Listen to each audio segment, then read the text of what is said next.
जी sir. बिस्मिल्लाहिर्रहमानिर्रहीम। अभी जी खान साहब से शराज राजा साहब, मैं और बिलाल उमर बोदला साहब अभी मिल के निकल रहे हैं और खान साहब से मुख्तलिफ मौज़ूआत पे बात हुई। उनके केसेस से मुतल्लिक मुतफर्रिक कुछ पॉलिटिकल जो गिरफ़्तारियाँ हुई उनके हवाले से अपडेट किया गया। जो जीबी में इलेक्शन जो रिज़ल्ट इलेक्शन कमीशन रोक के बैठा हुआ है उसके बारे में भी डिस्कशन हुई। और ख़ास तौर पे जिस पॉइंट पे बात हुई वो बेसिकली ये G20 का जो विज़िट था उस पर डिस्कशन हुई। खान साहब ने बेसिकली रिटरेट दोबारा किया कि हम अपने मुल्क में माहौल नहीं क्रिएट कर रहे, ऐसी फ़ज़ा नहीं क्रिएट कर रहे जो इन्वेस्टमेंट को अट्रैक्ट करे।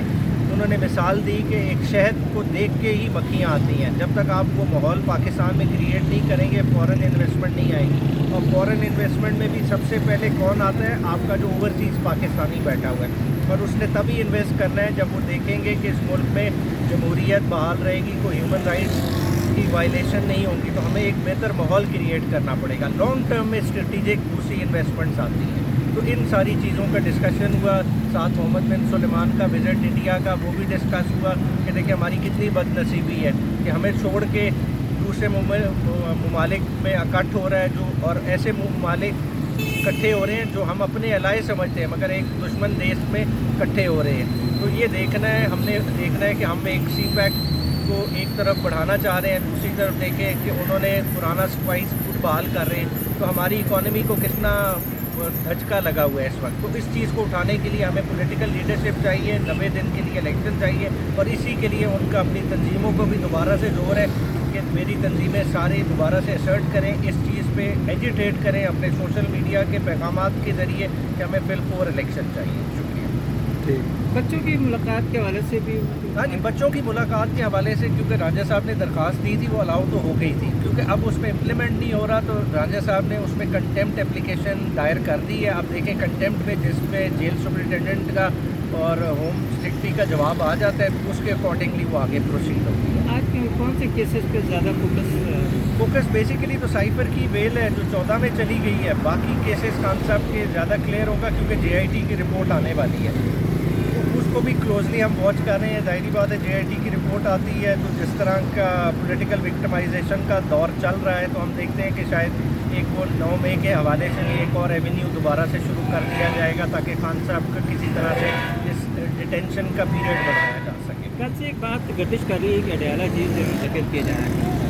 अडयाला तो उसी सूरत में करेंगे अगर उधर कोई गिरफ्तारी किसी चीज़ में डालेंगे ना तो तभी। तो परवेज़ इलाही साहब के हवाले से क्या? परवेज़ इलाही साहब इधर 2 दिन रहे हैं, वो खान साहब ने उनका कोई जिक्र नहीं किया मगर चलते फिरते बाहर जाहिर बात है कुछ उम्मीद रही है कि उनका इधर टाइम परवेज़ इलाही साहब का कोई इतना अच्छा नहीं गुजरा, उन्हें हेल्थ के लिहाज से काफ़ी प्रॉब्लम रही। ठीक। कोई जरूरी चीज़ समझे तो वो बता दें बस। किसी तरह से जो खबरें चलाई जा रही थी कि डील के हवाले से तमाम बातों की खान साहब ने तरदीद की है। कोई ऐसी बात खान साहब ने ना की है, ना कोई खान साहब से मिलने आया है, ना कोई खान साहब ने किसी के ज़रिए मैसेज भिजवाया है। तो खान साहब ने वाज़ह तौर पर कहा कि सिर्फ़ और सिर्फ मैं यहाँ पर एक बात करूँगा, वो ये बात करूँगा कि इलेक्शन जो है वो टाइम के ऊपर होने चाहिए और इसके अलावा कोई और बात नहीं है। ये सारे वहम निकाल दें, इनके अंदर कोई वहम हो, इनके अंदर कोई ऐसी बात हो, अंदर से ये सारी चीज़ें निकाल दें। साइफ़र केस के हवाले से डिटेल से बात हुई और उन्होंने वाज़ेह पैगाम दिया कि आप बिल्कुल बताएं कि साइफ़र के ऊपर जो ये बोगस केस बनाया गया है ये क्या है। उन्होंने कहा जी बेसिकली साइफ़र जो है वो बाहर से मुदाखलत हुई और वहाँ से जब मुदाखलत हुई है और जो साइफ़र आया उसको डीक्लासिफाइड किया गया, वो बाकायदा तौर पर जो उसका प्रोसेस है वो फॉलो किया गया और कानून के मुताबिक कैबिनेट ने उसे डीक्लासिफाइड किया और वो जो कॉपी है वो उसके हवाले से जो उसके अंदर लिखा था कॉपी के अंदर मैंने अपनी जो है वो आवाम कौम को बताया कि किस तरह कोई हमारे मुल्क के अंदर मुदाखलत कर सकता है, बाहर से कोई धमकी भेज सकता है।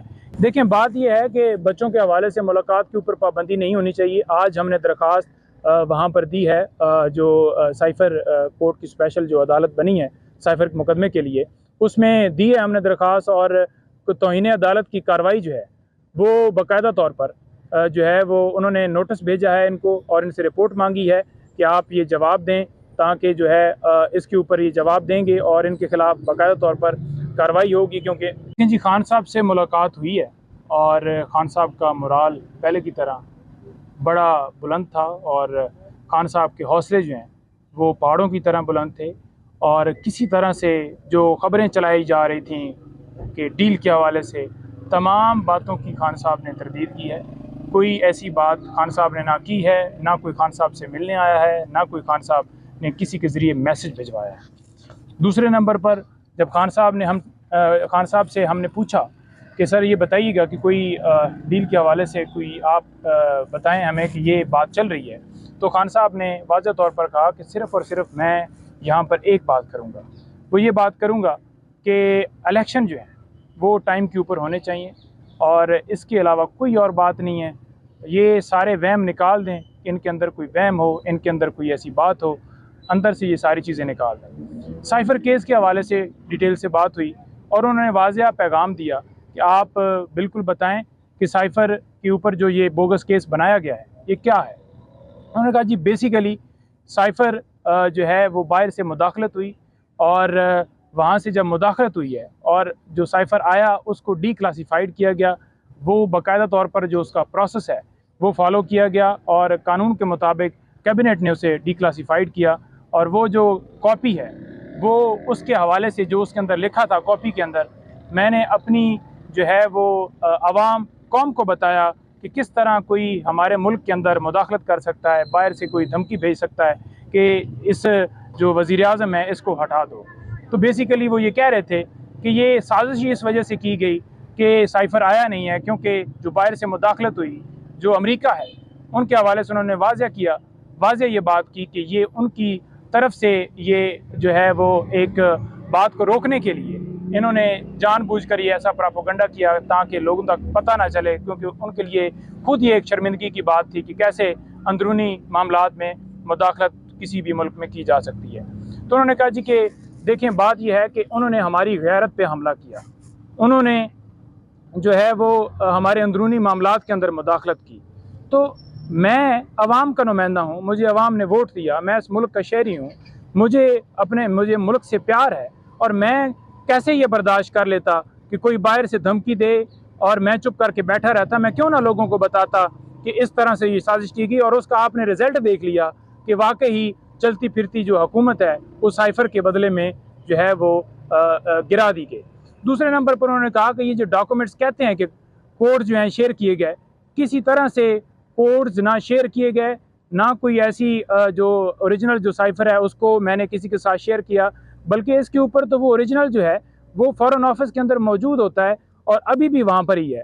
तो ये सिर्फ़ और सिर्फ इल्ज़ाम या इस केस इस वजह से बनाया गया है ताकि मेरी हिम्मत टूट जाए।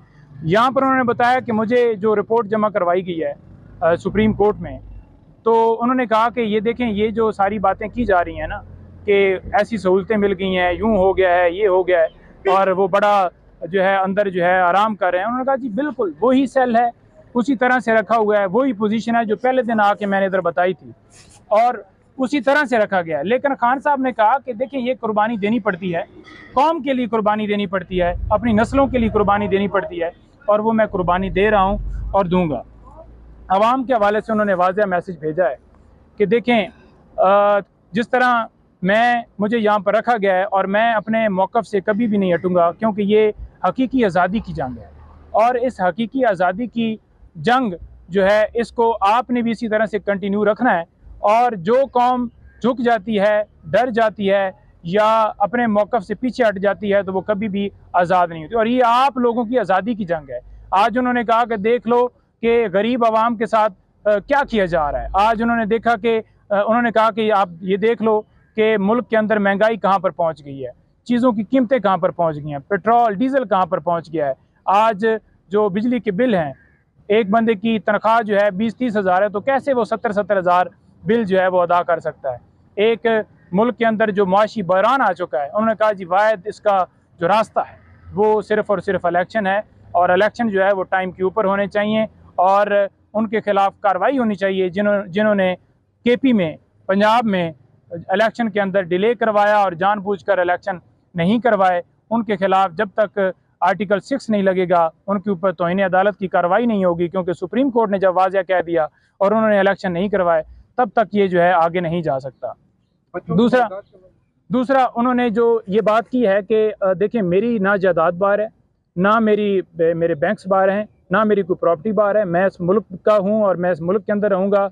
ये वहम दिल से निकाल लें कि मैं मुल्क छोड़कर बाहर चला जाऊँगा। और मैं हर तरह की, जिस तरह की ये तकलीफ़ दें, जिस तरह का ये हाल रखें, उन्होंने कहा कि मेरे जो हवाले से कोई बात करने की कि मुझे ये फैसिलिटी है या नहीं, उसको छोड़ दें। मैं जो अपना मेरा मकसद है वो मैं हल करने के लिए जो भी रास्ते में आएगी वो डेफिनेटली मैं फेस करूँगा और हर रुकावट को मैं बर्दाश्त करूँगा। यहाँ पे थोड़ा सा मैं ऐड कर दूं कि खान साहब का अंदर वही स्टैंड है। हवाले से 15 तारीख का कहा गया है बात करवाने के हवाले से, उस सुप्रीम जेल ने इनकार कर दिया है। उस हवाले से ऑफिशियल सीक्रेट एक्ट को मरकज़ बनाया गया, इसकी वजह। देखें बात यह है कि बच्चों के हवाले से मुलाकात के ऊपर पाबंदी नहीं होनी चाहिए। आज हमने दरख्वास्त वहाँ पर दी है, जो साइफ़र कोर्ट की स्पेशल जो अदालत बनी है साइफ़र के मुकदमे के लिए, उसमें दी है हमने दरख्वास्त। और तौहीन अदालत की कार्रवाई जो है वो बाकायदा तौर पर जो है वो उन्होंने नोटिस भेजा है इनको और इनसे रिपोर्ट मांगी है कि आप ये जवाब दें, ताकि जो है इसके ऊपर ये जवाब देंगे और इनके ख़िलाफ़ बाकायदा तौर पर कार्रवाई होगी। क्योंकि जब कोर्ट के ऑर्डर थे कि मुलाकात बात करवाई जाए तो उन्होंने क्यों नहीं बात करवाई। और दूसरे नंबर पर साइफ़र कोर्ट जो है वो डेफिनेटली जज साहब 13 तारीख को यहाँ आ रहे हैं और वो वहाँ पर एक टेक्निकली बुनियादों के ऊपर डेट जो है एक्सटेंड कर दी गई, जिसका कोई जवाब नहीं था। 14 के लिए डेट रखी गई है, सुनने में आया है अभी हमें यहाँ पर 14 के लिए तो रखी गई है। उसमें हमने ये सुना है कि उन्होंने ये कहा है कि ठीक है जी फैसला करते हैं, और बाद में ये कहा कि क्योंकि दूसरों की वो प्री अरेस्ट बेल जो हैं वो पेंडिंग है तो उनके साथ ही जो है फैसला किया जाएगा। हालांकि पहले ये कहा गया कि जो वो अलग है बेल, प्री अरेस्ट बेल, और पोस्ट अरेस्ट बेल जो है अलग है, तो हम अलग-अलग सुनेंगे। लेकिन बाद में आपके सामने है कि उन्होंने 14 तारीख रख दी है कि तो मुसलसल ये जो इंसाफ है इससे डिले किया जा रहा है। तो 16 नवंबर के हवाले से ज़ाती तौर पर बुलाया गया है। देखें 16 नवंबर के ऊपर ज़ाती तौर पर बुलाने के हवाले से किस तरह से आप बात करें? कोर्ट ने 16 नवंबर को